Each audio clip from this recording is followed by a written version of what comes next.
पद्मंजरीकार अथ शब्दानुशासनम सूत्र की व्याख्या करते हुए इस विषय को भी साथ में ले रहे हैं कि हम ये शब्दों का अनुशासन कर रहे हैं, असाधु शब्दों से पृथक करके केवल साधु शब्दों का अनुशासन कर रहे हैं। तो असाधु शब्द किस तरह से लोक भाषा में प्रचलित हो जाते हैं उनको आचार्य ने दिखाया, और उसके बारे में अपशब्दों के बारे में, असाधु शब्दों के बारे में लोक मान्यता क्या है और वैयाकरणों की दृष्टि क्या है इसको भी कहा। वैयाकरणों की दृष्टि क्या है इस बारे में? हाँ, तो कोई बताएं। अपशब्दों के बारे में लोक मान्यता क्या है और वैयाकरणों की दृष्टि क्या है, उसमें क्या भेद है? हाँ बोलो देवजया जी। वैयाकरण बोलते हैं कि जो साधु शब्द है उससे वो साक्षात वाचक होते हैं वो। और वैयाकरण क्या बोलते हैं? कौन साक्षात वाचक होते हैं? साधु शब्द। साधु शब्द किसी भी पदार्थ के साक्षात वाचक होते हैं, ठीक है। और लोक के अनुसार जो साधु शब्द है वो असाधु के द्वारा वाचक होते हैं। ध्यान से बोलो, समझ करके बोलो। असाधु शब्द साधु के द्वारा वाचक। पहले एक व्यक्ति की दोनों के विषय में मान्यता बताओ। वैयाकरण साधु शब्दों के विषय में क्या मानते हैं? कि साधु शब्द साक्षात वाचक हैं, और असाधु शब्दों के बारे में क्या मानते हैं?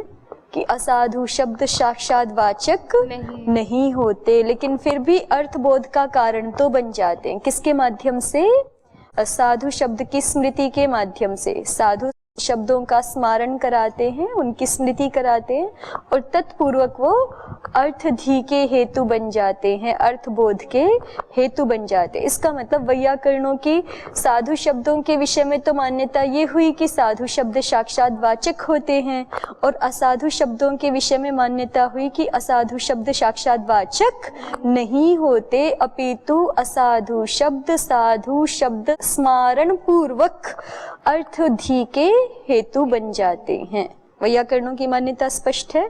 अब लोक मान्यता बताइए। लोक मान्यता क्या है? साधु शब्द पदार्थों के, वाक्य पूरा कीजिए। साधु शब्द पदार्थों के साक्षात बोधक होते हैं कि नहीं? नहीं होते। होते हैं। कैसे नहीं होते? लोक में भी साधु शब्द पदार्थों के साक्षात वाचक होते ही हैं, और लोक में तो ऐसी मान्यता होती है कि असाधु शब्द भी साक्षात पदार्थों के वाचक होते हैं। ठीक है, नहीं आया समझ में? भाई जैसे लोक में गो आदि साधु शब्द हैं, तो गो भी सीधे जो है वो वाचक है गाय पदार्थ का, और गावी भी सीधे वाचक है गाय पदार्थ का। ऐसी लोक मान्यता है नहीं वस्तुतः। उसको सूक्ष्मता से देखेंगे तो है नहीं, लेकिन इसीलिए तो ये अभिमान शब्द का प्रयोग करते हैं ना पद्मंजरीकार, कि लौकिकों का साधु शब्दों के समान ही असाधु शब्दों में भी वाचकत्व का अभिमान होता है। वस्तुतः वाचकत्व है नहीं असाधु शब्दों में, लेकिन फिर भी लौकिकों का अभिमान होता है वाचकत्व का। किसमें भी? असाधु शब्दों में भी। ठीक है, लौकिकों की और वैयाकरणों की मान्यताएं यहाँ पर अलग अलग हैं साधु शब्दों और असाधु शब्दों के विषय में। तत्र ये साधवस्ते शास्त्रेण अनुशिष्यन्ते असाधुभ्यो विविक्ताः प्रकृति प्रत्यविभागेन जाप्यन्ते इमे साधव इति। तो कहते हैं कि ये जो दो प्रकार के हमने शब्द बताए ऊपर, साधु और असाधु, तत्र उन दोनों में से ये साधवः जो साधु शब्द हैं, ते शास्त्रेण अनुशिष्यन्ते, वे शब्द शास्त्र के द्वारा अनुशासित किए जाते हैं, अथवा कहिए उनका अन्वाख्यान किया जाता है।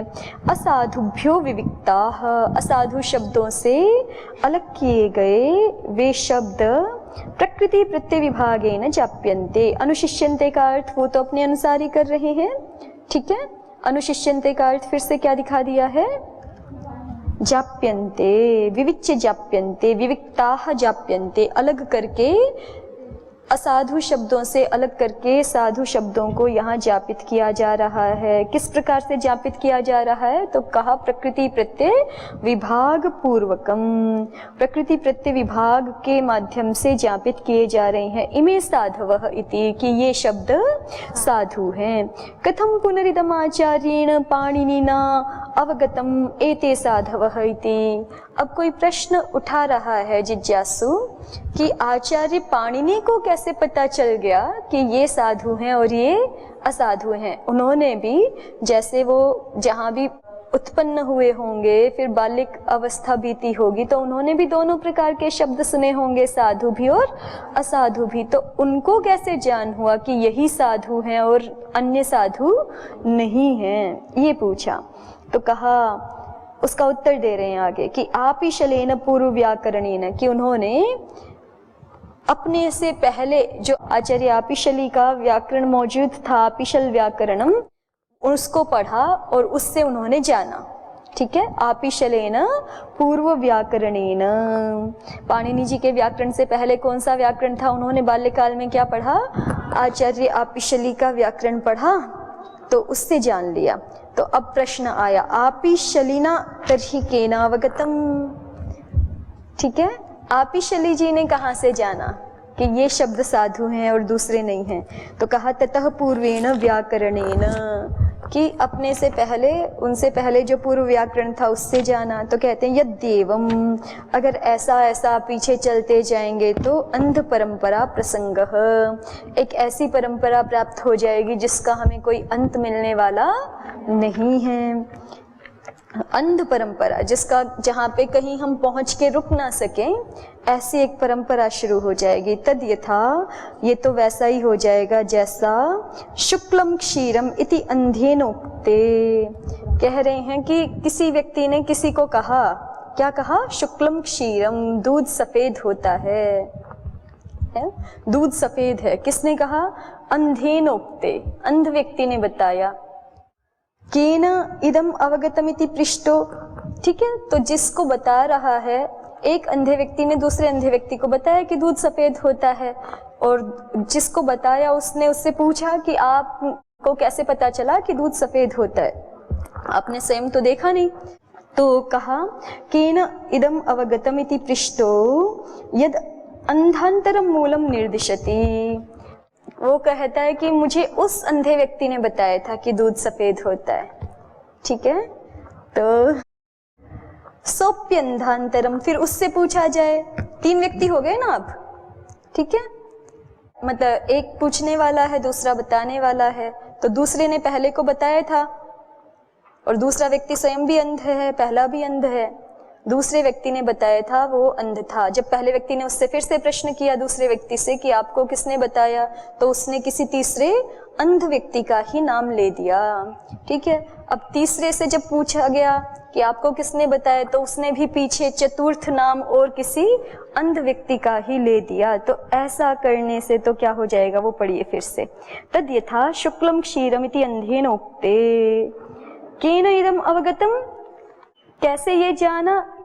इति पृष्ठः, ऐसा पूछा जाने पर, ऐसा पूछा गया वह व्यक्ति, यद अंधांतरम मूलम निर्दिशति, वो किसी दूसरे अंध व्यक्ति को निर्देश करता है। सोप्यंधांतरम, और वो भी किसी अन्य अंध व्यक्ति का निर्देश करता है। तदा नैतद् वचः शौक्ले प्रमाणम भवति, तब इस प्रकार की जो वाणी है, इस प्रकार का जो वाग व्यवहार है, वो शौक्ले में प्रमाण नहीं होता है। तादृगे तत्, उसी प्रकार का ये प्रसंग हो गया। कैसा प्रसंग हो गया कि पाणिनि जी ने कहाँ से जाना शुद्ध शब्दों को? आचार्य आपिशली से जाना। आपिशली ने कहाँ से जाना?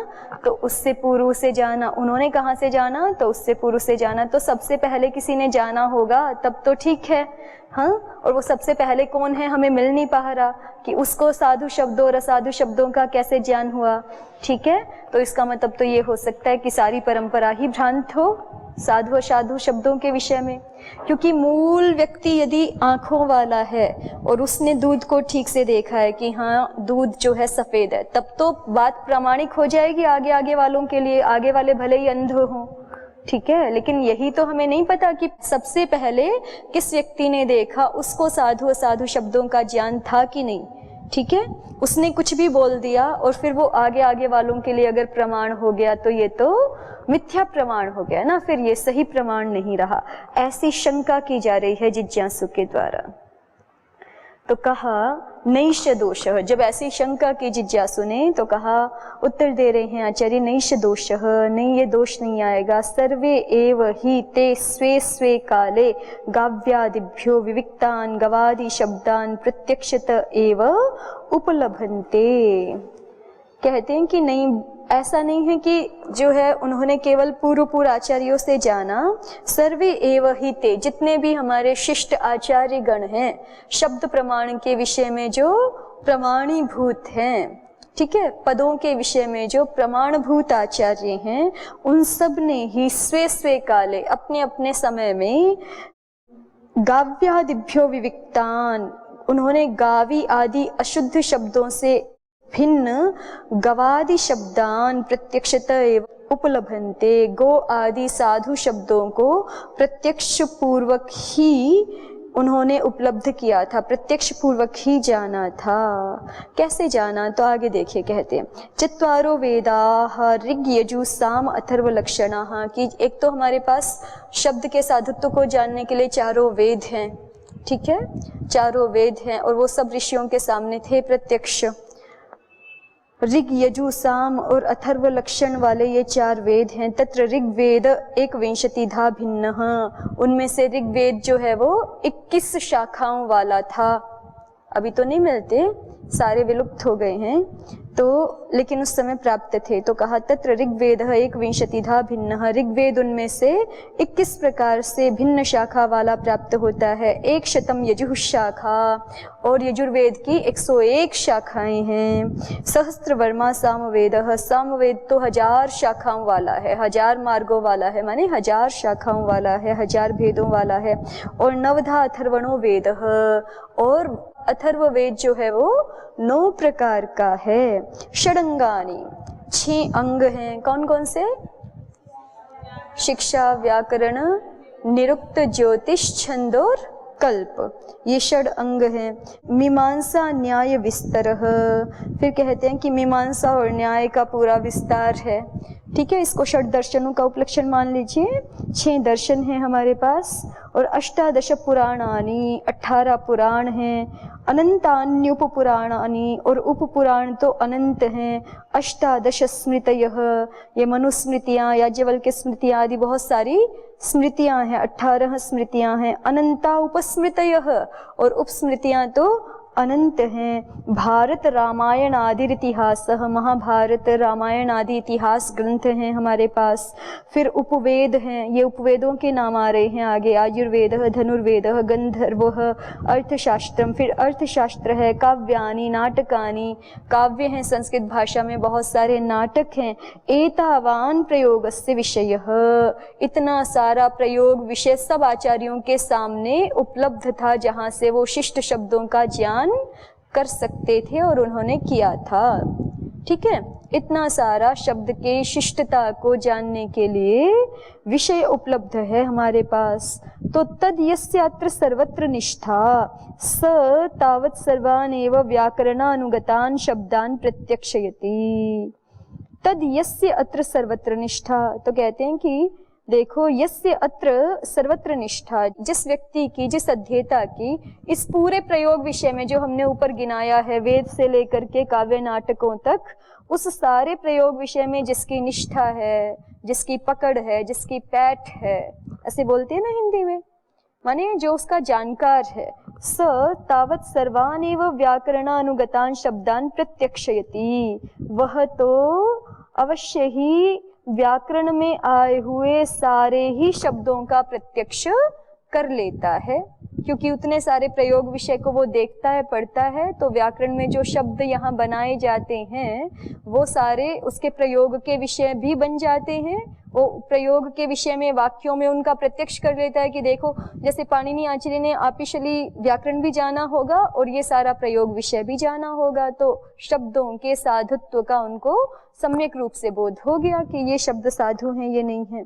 व्याकरणेन च पूर्वस्मिन्नपि काले तेषां सत्ताम् अनुसन्धत्ते एषा अस्मदादीनां गतिः।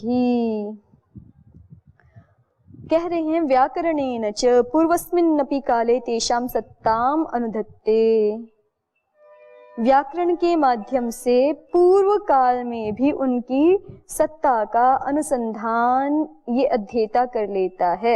ये एषा अस्मदादि नाम गति, ये हम लोगों की गति है, माने हम लोगों का ज्ञान इस प्रकार से होता है। हम प्रयोग विषय से भी जान लेते हैं और व्याकरण से हम ये समझ लेते हैं, अपने काल में जिन प्रयोगों को देखते हैं व्याकरण से ये समझ लेते हैं कि पूर्व काल में भी इन शब्दों का प्रयोग होता था, पूर्व काल में भी उनकी सत्ता थी।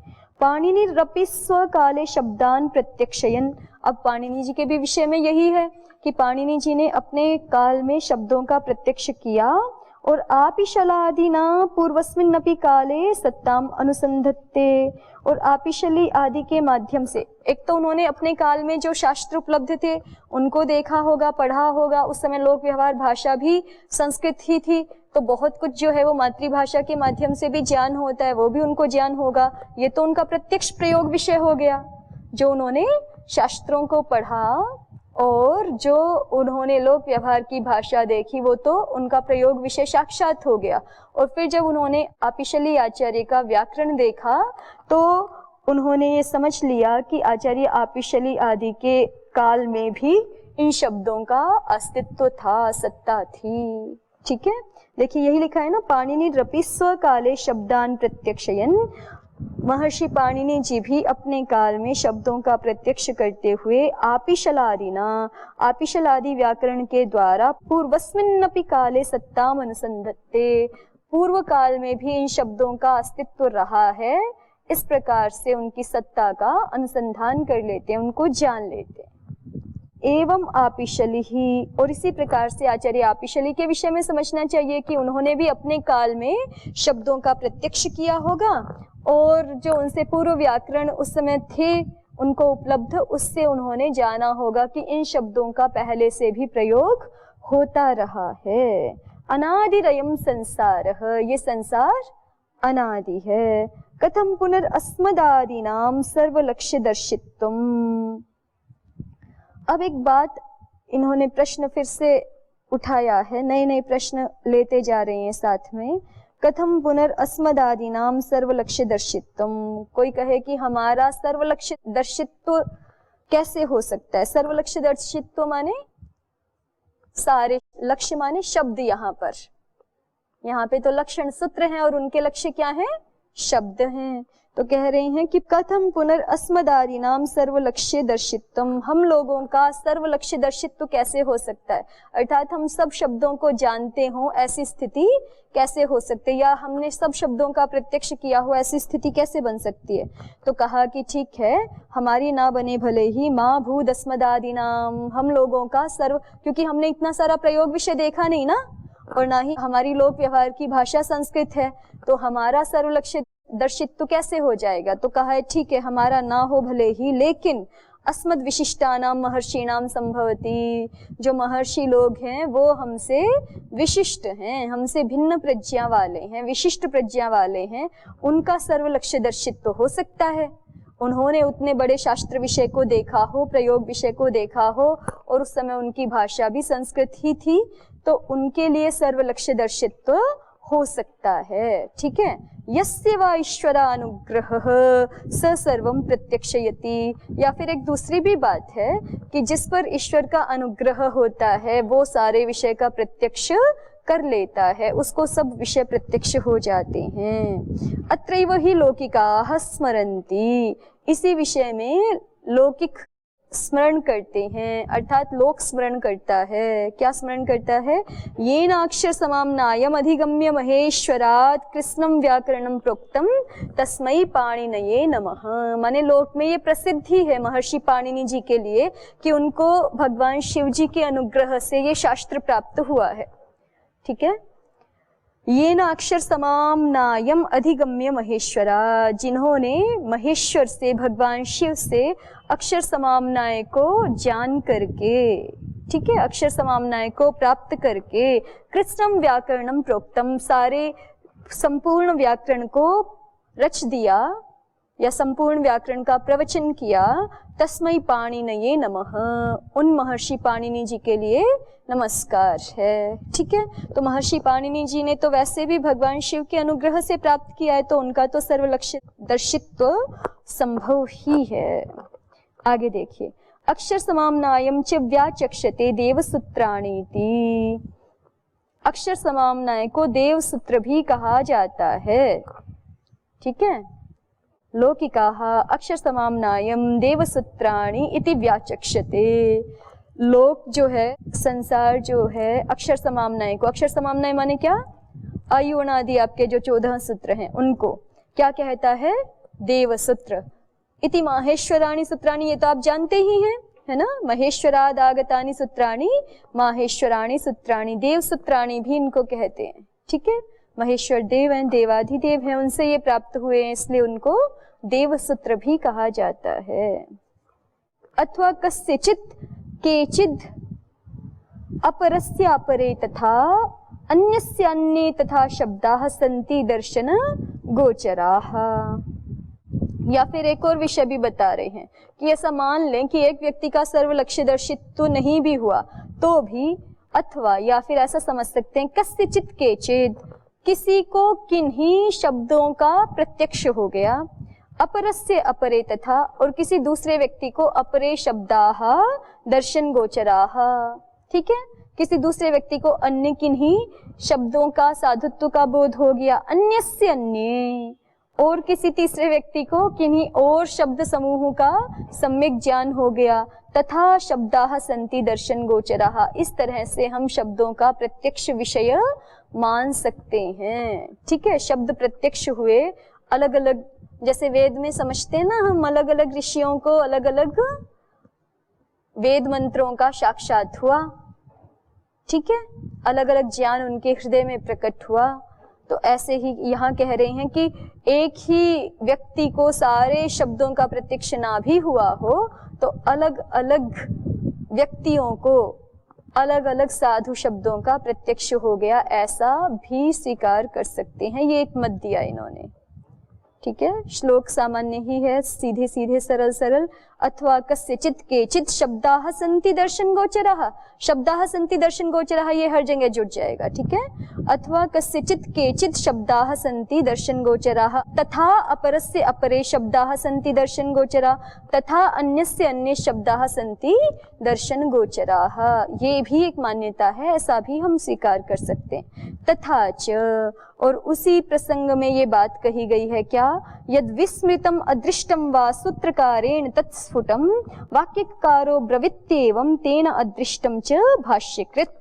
एक और बात कही जाती है, यद विस्मृतम अदृष्टम वा सूत्रकारेण, सूत्रकार के द्वारा जो विस्मृत कर दिया गया या जो नहीं देखा गया, जो उनके प्रत्यक्ष का विषय नहीं बना, तत्स्फुटम वाक्यकारो ब्रवीति, उसको स्फुट रूप से, उसको बहुत स्पष्ट रूप से कौन बता देते हैं, आचार्य कात्यायन बता देते हैं। वाक्यकार माने आचार्य कात्यायन।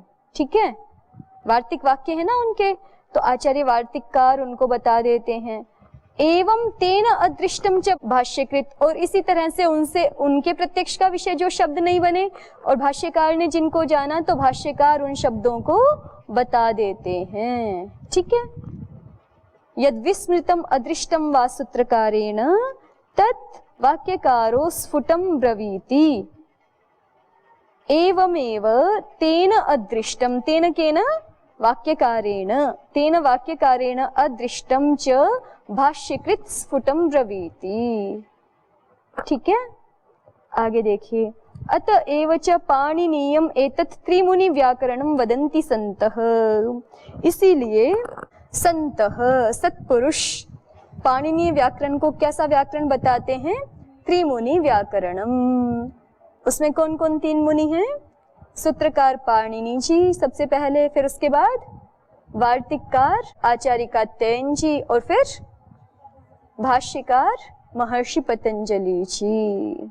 एवं अतएव च पाणिनीयमेतत् त्रिमुनि व्याकरणम वदन्ति सन्तः, इसीलिए सत्पुरुष क्या कहते हैं, इस पाणिनीय व्याकरण को त्रिमुनि व्याकरण कहते। तीन मुनि मिलकर के इस व्याकरण की परिपूर्णता करते हैं। आचार्य पाणिनि जी ने तो मूल रूप से रच दिया, लेकिन आचार्य कात्यायन भी उसी का संवर्धन कर रहे हैं, महर्षि पतंजलि जी भी उसी का संरक्षण कर रहे हैं, इसलिए इस व्याकरण को त्रिमुनि व्याकरण कहा जाता है।